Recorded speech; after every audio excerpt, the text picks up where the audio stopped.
welcome back to the Naturally YouTube channel. I'm Marianne and I'm passionate about helping you to heal your horse, mind, body and soul, naturally.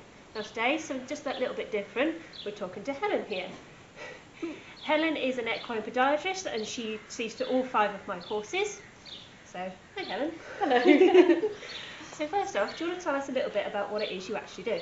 So, an equine podiatrist, I take care of horses' feet and specifically without shoes, so managing them barefoot. And so to have a successful barefoot horse, you need to have a successfully healthy horse. So we're both on the same page about what we're trying to achieve, really. Healthiest horse, healthiest feet, and then you can get on and manage your horse without shoes on. Yeah. Okay, awesome. So how does equine podiatry differ to traditional farrier work? Well, I think the most obvious thing is the lack of the metal work, so that we're just using a rasp and expecting the horse to manage without the shoes. But I think what we would like to say is that we have a much more holistic view of the horse's whole health, because that has such a huge impact on the foot health. So I tend to think of the feet of the horse as almost being like a canary for the rest of the body.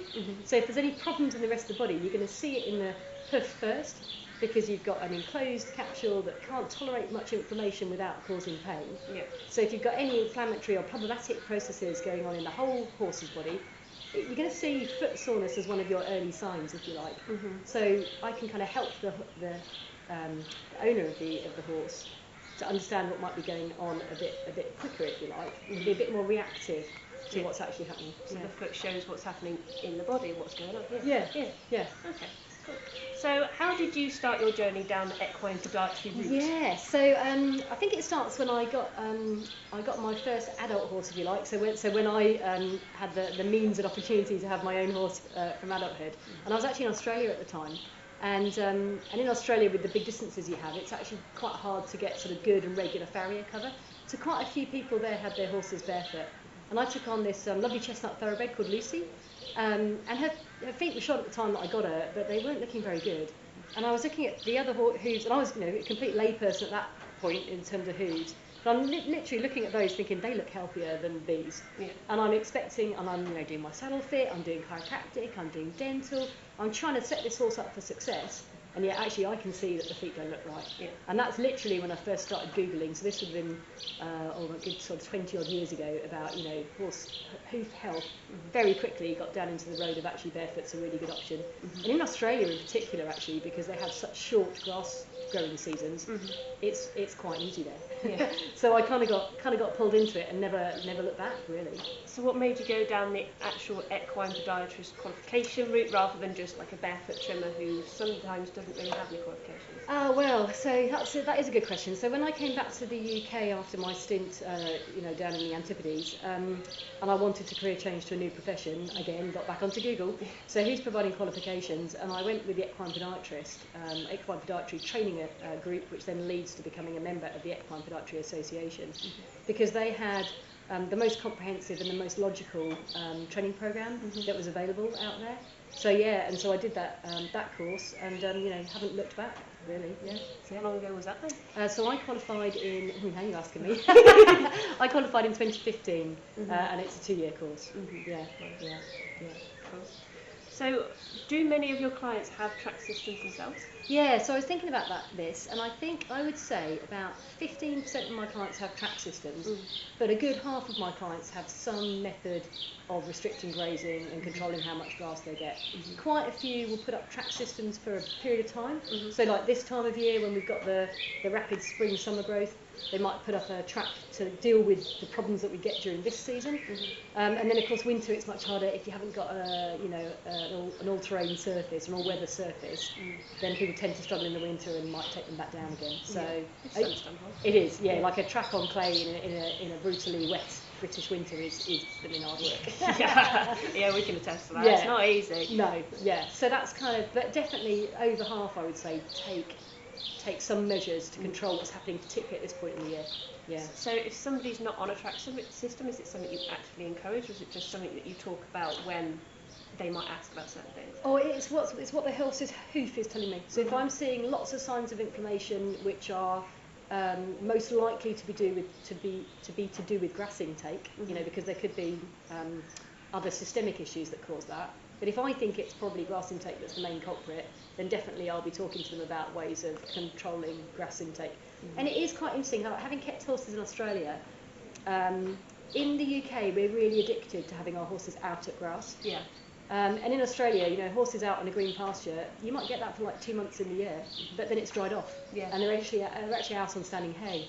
You know, and it's really common with the Spanish breeds, isn't it, that they'll come across from Spain where they're actually kept on straw a lot, and then they really struggle when they get over here. So I think it's peculiar in the UK that we've got a specific conception of how we think horses should be, and actually at times it's not that helpful for their health. Having said that, there are, you know, a number of horses on my books that are out at grass all the time, and they don't have any issue. They might have what I'd call the equivalent of a sniffly nose, like minor inflammation that isn't injurious to health. But the ones where I think actually this horse is really struggling and the feet are really unhappy. I mean, yeah, there are times when I've kind of phoned up clients to say, you know, either we have to make that change or I'm not going to be your trimmer anymore, because I can't carry on in all good conscience supporting how uncomfortable this horse is in its current style of management. And I have on a couple of occasions kind of got to that point. And actually, I remember one case in particular where the lady did go and find a track system for, you know, because livery track systems are hard to find. They are. Much easier on your own land. But there are, definitely for that horse, I felt that I was being complicit in its misery. You know, because being out at grass all the time was just terrible for its feet. So sometimes it's a welfare issue. You know. So you've already touched on this, but from the hoof side of things, what benefits do you see from horses actually being on a track or paddock paradise or something to encourage the movement naturally? Yeah, so movement's a bit, you know, is one of the big ones. I mean, they're designed to be gently grazing all the time on low sugar fodder. So if you can't provide that because the grass is providing too much, then a track system is a friend to that.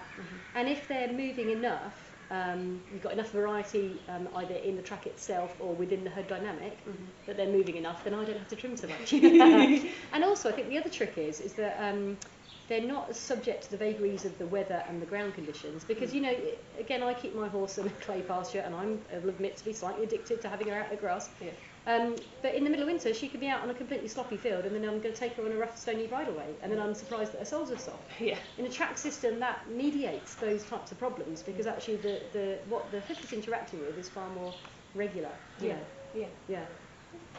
Thank you for all of that. So I've just got a few standard questions that I want to ask you. So where is your favourite place to be?